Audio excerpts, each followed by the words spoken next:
Okay, since aphids are pretty much implicated in a lot of these virus transmission problems, we'll talk about aphids and how they do it, but several other insects transmit viruses the same way. There's two main ways they do it. One is the stylet-borne or non-persistent transmission. And the way they do this one, they stick their mouth part into the plant, and when they do it, they get sap on it, right, on their mouth part. Well, they go to the next plant and they get these virus particles, and when they stick that mouth part in, it's wiped off, right? And it's just instantaneous. So that's how this non-persistent or stylet-borne viruses pass from plant to plant. And they've done studies, and they can infect 2 or 3 plants, and then the virus is wiped off. So yeah, they can transmit the virus, but it's not all that serious. But this next method is very, very serious and very problematic. It's called circulative or persistent transmission. This time, the virus is taken up inside into the mouth, then it goes to the stomach, then it back to the salivary glands, and then it goes back out in the plant. When an aphid feeds, it actually, excuse the expression, blows its nose, if you will, into the plant before it starts sucking. And so as it clears its mouth part out, it's blowing the virus particles in, and it's inoculating the plant. The problem with this one is, well, the only caveat is it takes 24 hours, so if you can kill this aphid before it acquired the virus, then it won't pass it if you get it before the 24 hours. But after this 24-hour period, it has it for life. So every plant this aphid feeds on will get the virus. I keep kicking myself. I've got a picture of an aphid feeding. While it's feeding, she's giving live birth to a baby aphid on the other side. That's multitasking at its finest, isn't it? But some of these viruses can actually be given to the babies as they come out, the baby aphids. So and so far, to my knowledge, we don't have any of those in the temperate climates, but in the tropics, there are some issues like that. But can you imagine how serious those virus issues could be if they got into the crop systems? Very, very serious issues. So, but anyway, thrips will carry viruses this way. Other insects will carry viruses this persistent transmission way.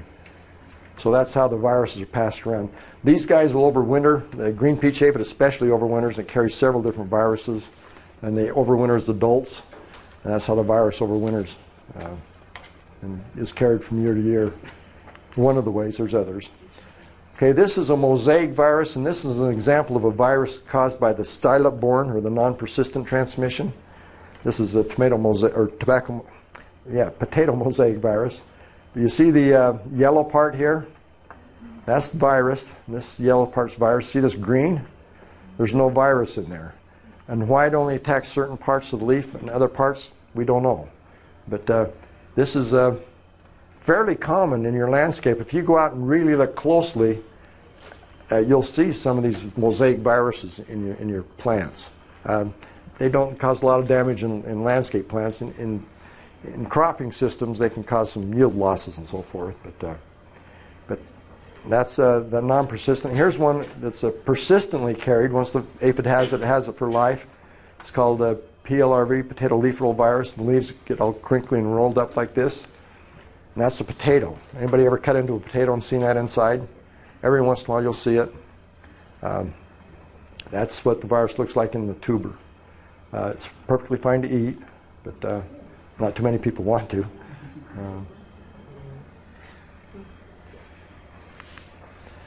Nematodes. These are little roundworms. There's cyst nematodes, and then there's worm-like nematodes. They come in various shapes. This is sort of a common nematode, if you will, but I put this up for this statement. It says they are so numerous that if you took away everything that makes up the earth except nematodes, you could still see the outline of the earth from the moon. They live in foliage, soil, and the bottom of the oceans. So lots and lots of nematodes. The vast majority are beneficial or benign as far as you know, but a few of them are pathogenic. Like I say, the vast majority of the plant pathogenic nematodes are microscopic, and all the plant pathogenic nematodes have this stylet that I just went dead.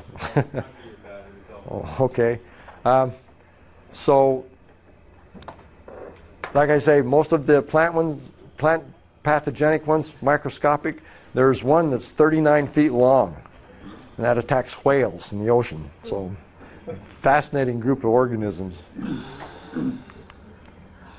Okay, here's a question. Is there such a thing as a predatory nematode? Oh, absolutely, absolutely. Oh, yes, they do. To control nematodes. To control nematodes, they'll control insects. They'll control, they control white grubs, Japanese beetles. Yeah, they control. Yeah. Seems like every year in my tomatoes, I plant about 200 tomato plants, that about 4 or 5 of them, not in a row, one here, one there, just died. And I pull it up and there's no roots on it, hardly. Is that nematodes eating the roots? It's possible. It's possible. What you need to do is get something to magnify the roots and look at the root ends. If they're rounded, or knobby, or if there's little galls on the roots, that's probably nematodes that are causing the problem. So look at the roots and see if they're rounded at the ends. Most roots go really skinny and to a narrow point, but if they're knobby and rounded, that's the sign of nematode injury. So take a look at the roots next time. It could be. Could be. You're all familiar with the mistletoe, Christmas time. You get to put it on get your sweetheart under there and get to kiss them. This is a dwarf mistletoe. We don't have the true mistletoes here, but we do have dwarf mistletoe. And you only get to kiss them on the cheek with this one, okay? It's a rule. But you see this in the forest quite a bit, but once in a while you'll see it in the urban areas. And then daughter. Who's familiar with daughter? Do those words describe daughter? It's nasty stuff. Up in Idaho Falls, we're too cold for it, but we see it in Pocatello once in a while. Nasty stuff. It attacks alfalfa, onion, sugar beets. I used to work at the University of Utah, Research Park, and when I go to work in the summer, there was a lawn, and it was solid daughter. Felt sorry for the guy, but it attacks potatoes too. But it looks like yellow-orange fishing line. I got a picture of it, and it's completely dependent on the host for survival. What it does, it's a plant, so it has a seed, and the seed germinates, and as it germinates, it goes around in a circle. When it touches something, it grabs a hold of it, wraps around it, and it tries to feed on it. And if it's a wire or a piece of glass or a dirt clod or something, it's out of luck and it dies. But if it's a plant that it can feed on, it acts just like a fungus. It produces one of these structures, pushes its way in mechanically, produces those same haustoria that fungi use. Once it starts feeding on the host, the roots dissolve, and it lives on the host. So how would you control something like that? Pretty much get rid of the host. Yeah, that's about the only thing, except remember it's a plant and it has a seed, and the seed germinates. So in the commercial cropping system, you can't afford to do this, but in the horticultural situation where this guy's front lawn was solid daughter, he could control it in this other way. It's a seed.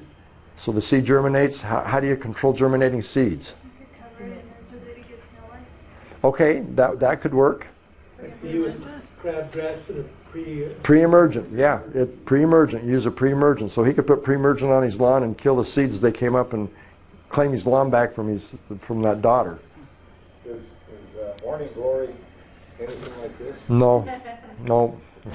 We think it is sometimes, but it's not. Easier to control if it was, right? Yeah. This is what it looks like. That's the flower and that's the leaf, but it's just a yellowish orange. This is what it looks like. I was in Honduras helping them with some problems. They drove me through the jungle, and here this daughter was just going merrily through the jungle eating plants. Just amazing. Incredible parasitic plant. Okay, controlling diseases. Remember I mentioned prevention is important. If at all possible, you prevent plant diseases. Okay? Do that by exclusion, and if you do start to see disease, you eradicate it through chemicals, through pruning, through whatever method you can to get rid of it, to decrease the population so you don't have the inoculum to cause disease. Excuse me. Pathogens can survive various times away from a host. Most of them, rust diseases, they need living tissue. That Phytophthora infestans, the late blight organism, that needs living tissue. but most fungi live on dead organic matter, and then they'll attack living plants when the chance comes for them to do it. So some of them can live in the soil for decades, hundreds of years, until there's a host that can attack. I have a Question. So if you say they live in the soil for hundreds of years, if you're preparing the soil to get ready to plant lawn and to plant a garden and stuff like that, is there something that you should do to get rid of all that before you even begin? Add organic matter. Just add That will help. And we'll talk about some other techniques. Okay. But yeah, but bottom line, add organic matter, and there's a couple of ways you can do that. We'll talk about them. Okay. Well, here's one. The more organic matter you have, the more antagonists you have, and the more competition that the bad guys have in the soil. So anytime you can add organic matter, you're going to help the health of your plants. And life cycles are important to understand. In fact, now's probably a good time to talk about a life cycle. Who's got aspen trees? Who has black spots on their aspen leaves? Let's ask who doesn't. Anybody? You don't have any? Oh, I need to talk to you after class. We can make a killing. You know, I'm sure there's certain clones of aspen that don't have many of those spots, and in the industry, you know, that would be very valuable. So if you have a clone that doesn't have any spots, you need to talk to a nursery and make a deal with them. Well, you better talk to me. We can, but the life cycle, those black lesions on the leaves, they stay there in the summer, right? And then where the leaves go in the fall? Drop to the ground, right? And that's where they are right now. It's starting to warm up, and next month the leaves are going to start budding out. You're going to get leaves. Fungi like it warm and moist. In April, it's going to warm up. April and May, those spores are going to come up and infect the leaves again. Then you got those black spots on the leaves all summer. Then they fall to the ground again, and then so that's the disease cycle. Okay.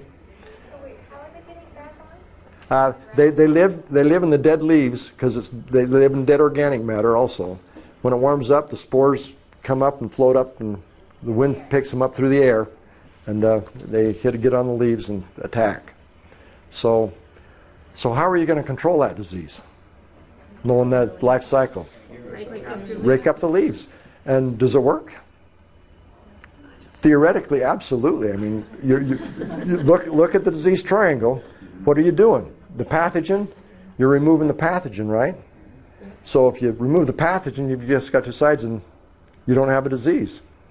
But where's our fallacy in the thinking of this? That it's only on the leaves. That's the problem with this one. Your neighbor's not doing it. Yep.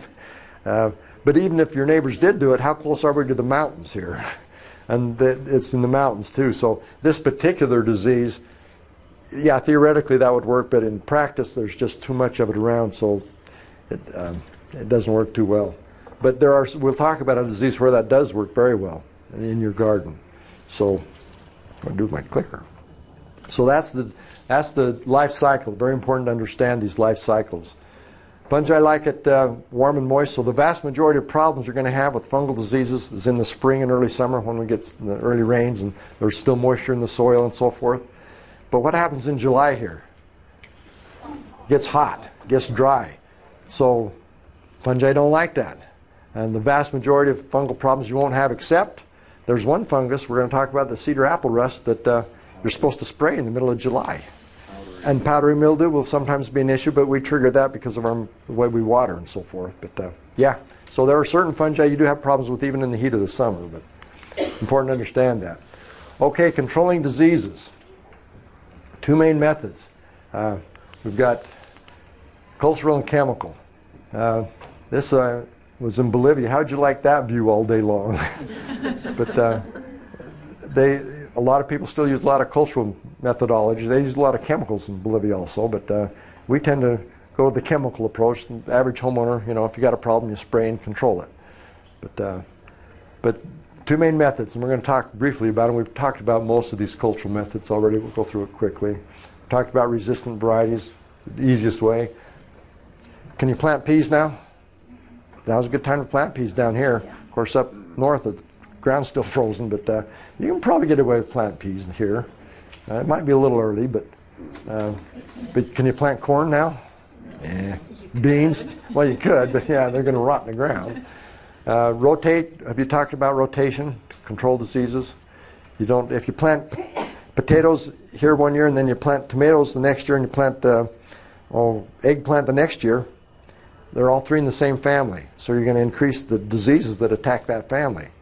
So you don't want to do that. You want to plant tomatoes there one year and then corn, then maybe beets, and then maybe arugula, squash.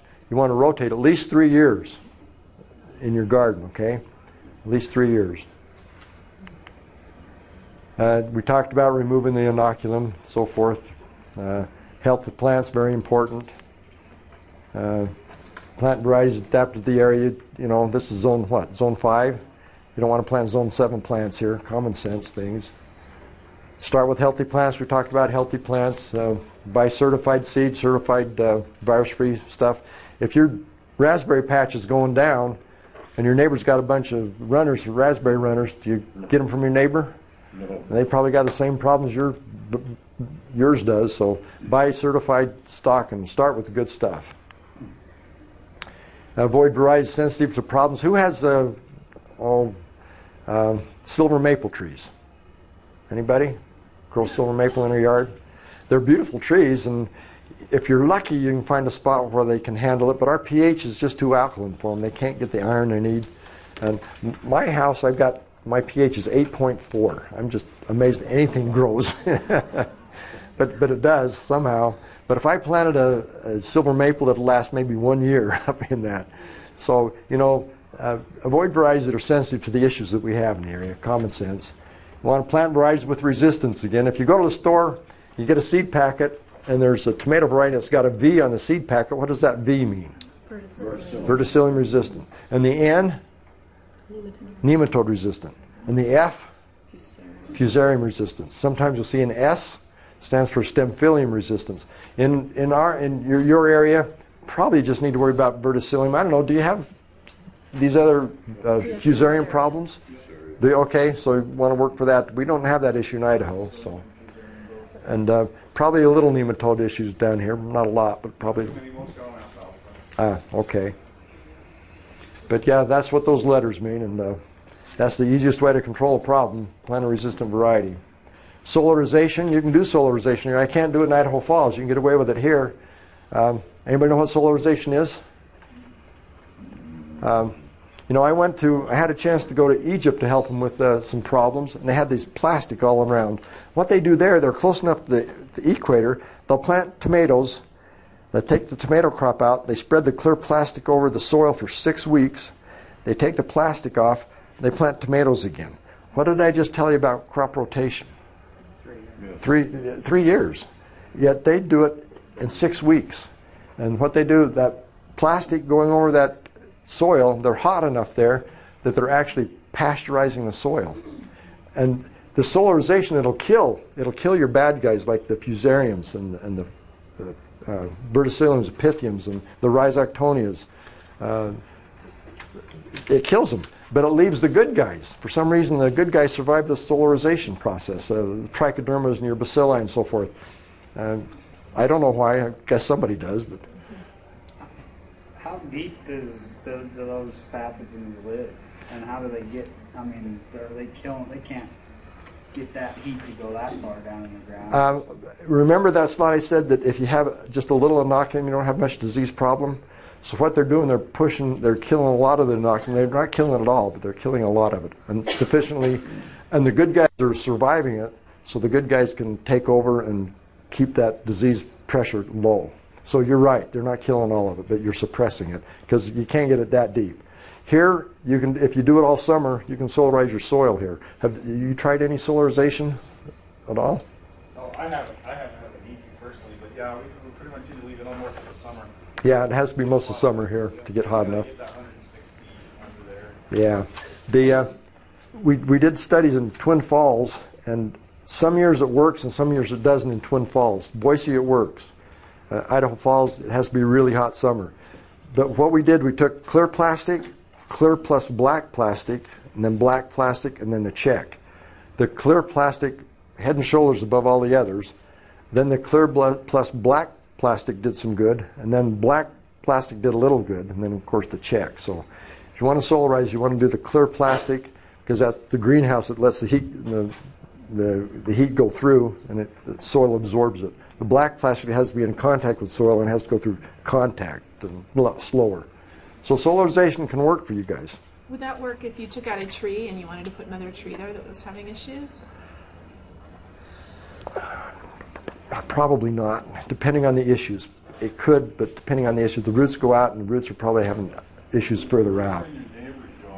Yeah, they go out 3 times from the drip line at least. As far as crop rotation goes, is it only effective if it's done for a full year? So this is my example. Let's say I grow tomatoes in my high tunnel, and then I pull them out in September, and I plant spinach in it. And the spinach grows until March, 15th, when I plant my tomatoes again. Is that a sufficient enough rotation to deal with the pathogen problems, or will you still have build-up?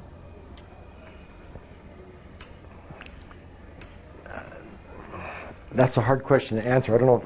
I have never read any research on that, but based on what I know about plant pathology, it would probably help. I mean, you would get reduction in the disease. You can actually plant potato crops, a potato that is resistant to verticillium wilt, and use that as a rotation crop. You can plant a potato that's susceptible one year. If you plant a potato plant that's resistant the next year, your fusarium population goes down in the soil. Why wouldn't you just plant the resistant variety every year? Well, because it doesn't have the characteristics you want or something maybe. But Or you could do vegetable grafting another time. yeah, we can do some grafting. That'd be fun. I've always wanted to do that, but. Well, if you had the plant there at the same time every year, wouldn't that also, you'd still have the same bug problems every year, though? Possibly, yeah. When you talk insects, you might have different issues in pathology. Absolutely, good point. So I've started companion planting, and I've been trying to figure out how I'm going to rotate if I have all these different plants together. Do I need to rotate as much? Crop rotation is very important. There's ways around it. In fact, the next bullet we'll talk about some ways around it. But and you talk companion planting, and you get online, and there's a lot of smoke about companion planting. There's some good, valid points about companion planting. That's in an area that we don't have time to discuss that. You can talk to the boss about that. The next bullet's coming up. We'll talk about another method here. But proper planting techniques, common sense. You need to find seed bed for your carrot seeds, thing like that. Seed treatment in our country, our soils don't warm up till the middle of June. You warm up a lot sooner here. So we need seed treatment quite a bit up there to get the plants up. Suitable location for crop, common sense stuff. Good drainage, not only drainage in the soil, but air drainage. Get that air circulating so you don't have humidity problems in the spring. And we talked about that. If you got a disease problem, fix it before you plant plants back in there. Do you know if bees transfer any bad bacteria? Absolutely, they do. They carry fire blight, Erwinia amylabra. Sherman Thompson was a world-renowned expert in fire blight, and he actually was devising an experiment where there's an Erwinia that's a good Erwinia bacterium, and he had bees, and he put that good bacterium, so every time the bees came in and out, they take the good bacteria to the blossoms to prevent the bad bacteria from getting in there, sort of a biological control. And he was having some success with that, and then he went and retired, so didn't get to finish the research. But yeah, bees can vector other diseases also, yeah, sadly. Increase organic matter in the soil. I'm sure you guys have talked about that ad nauseum. More organic matter you have, the better it is. Green manures. When I talk about green manure, I'm not talking about the south end of the northbound horse, okay? But this is plant material. Anybody use green manures? Incorporate it? Do you find? she just mentioned cover crops, and really they're about the same thing. Basically, they're exactly the same thing, yeah. Cropping is really a lot the same. Yeah, if you take the green manures and put it in green, you have an amazing thing that happens in the soil. It's like Thanksgiving, you have all that feast there, and everybody comes to the table and starts eating. Well, you got all this green manure on top, all this green vegetative material, and nobody's eating on it. You incorporate it in the soil, all those microorganisms, they just come rushing, they increase in numbers to consume it. Well, you've got some bad guys in there, but mostly good guys, and so you're going to increase the good guy populations more than the bad guy populations. So very, very effective. Can you clarify what the green manures are? A cover crop. You can plant, if you plant peas right now, and the peas will be up, I don't know, in a month or 2 months, they'll be up like that. If you turn those under in the ground, that's the green manure. You're just mixing green plant material into the soil. And you want to just mention a few of the other kinds of plants that are used? Oh, wow. Anything green will work. They use buckwheat's a very good one. Peas are a good thing. With peas, you get some nitrogen also. Sudan grass has been shown to be very effective. In fact, we did the studies, or Jim Davis did a study where he planted crop rotation where he put Sudan grass in and potatoes for 3 years in a row, and then he planted potatoes back where he had the Sudan grass. He found that where he had the Sudan grass, the verticillium, the populations in the soil were exactly the same as the population of verticillium in the 3-year potato plot. So the disease organism was exactly the same in both plots, but when he planted potatoes over here, it didn't get any verticillium wilt, despite the fact of the verticillium being there in the same numbers it was over here. But what he did find over here was a huge increase in a fungus called Fusarium equisetae, which is a beneficial, which blocked the fusarium from getting in, or blocked the verticillium from getting into the plant. So when we talk green manures, we're just scratching the surface. There's a lot of things we don't know, but we do know it's very, very beneficial. Anything green you can put into it. I don't know what you use down here, but up there we use buckwheat, we use radishes. Anything in the mustard family is very beneficial. It has that arched smell. Cabbage, if you played with cabbage, got that arched smell and you get on your hands and burns your eyes a little. That's actually the same chemical that they use in Vapam, which is a soil sterilant. So, fumigant. So like if you till up your corn, but if you wait till it's not green anymore? You're still adding organic matter, and it's good, but it's much better if it's green. If it's green, it's better, but it's still good to put it in soil brown. Of course, corn takes a while to break down, but anytime you're going to increase your organic matter, it's good. If you can put green manures in, it's even better. We use clovers, the grasses, you can use rye, and barley works well. Yeah, we use winter wheat up there. Yeah. Yeah, so anything green will... Just draw them, and then you just till it in. That's what they're for. So they provide that green compost right away. Yep. Good. Can you put any amount of it in there without damage to the crop? I mean, because I usually go in and then they're killed and then the crop's planted after. So unless you're companion planting, and that's where you might have something growing next to your crop. So I've grown rye that was this tall, and then tilled it in the ground, and it caused problems with my next crop. You have to be aware when you do this, you're building up all sorts of populations there, and you're building up pathogens also. If you do this and you plant right away your crop, you're asking for trouble because you've got all these organisms and a lot of pathogens there, and you can cause damage. You can have pathogen issues because they're building up in numbers. You want to wait at least 2 weeks after you've plowed that in so they have a chance to go back in the background a little. So wait a couple of weeks after you use the green manures. Did you see another question? That was me, but you totally just answered it. Oh, okay. So. Any other questions on green manures? So would it be good to do that under your existing fruit trees? Oh yeah, you bet. Till it in, Absolutely. Now when you're tilling in, make sure you don't rip roots out and stuff. Be careful, yeah. I just wanted to mention one other thing I noticed with the green manure. I'm doing more large scale, but we did that rye, And it also caused problems with our pre-emergent because there was so much organic matter that it pulled all the pre-emergent. Yeah, out of good the soil. good idea. Trouble with it there. So Yeah. use pre-emergents. If you're using chemicals and use green manures, what you're doing, you're building up a huge population of microorganisms. These microorganisms actually break down some of these herbicides, so that could be a part of the thing you're seeing. Yeah. Anything else? What's the best way to destroy like a disease or part of the plants? I mean, Destroy it? I mean, just chuck it in Get rid of it? garbage? You have sanitary landfills here, right? Everything's buried in the Okay. yeah, you throw it away in the garbage, bury it. You can burn it if you're out in the rural area. You know, if you want to get really creative, you can put it in a seal in a Ziploc bag and cook it, you know, with the sun or something. But Are there any that we should watch out for that should not go into that section? Because I know a lot of people go and they will get their compost and stuff from the landfills.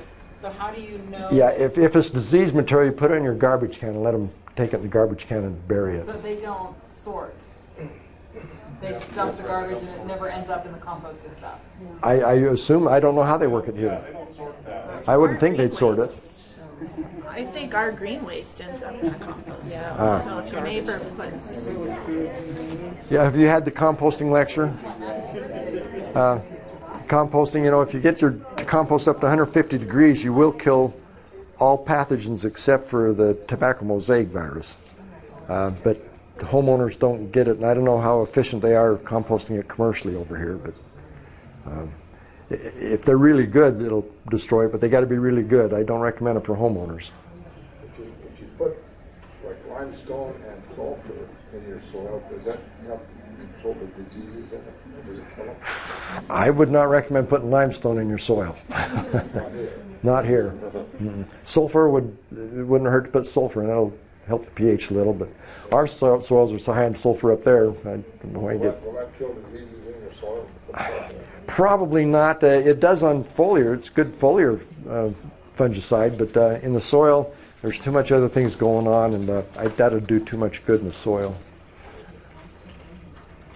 I was told something by my grandpa, and I don't know if it's really, but he said that after a while, to get rid of things, they heated it up like over fires in pits, like their garden soil.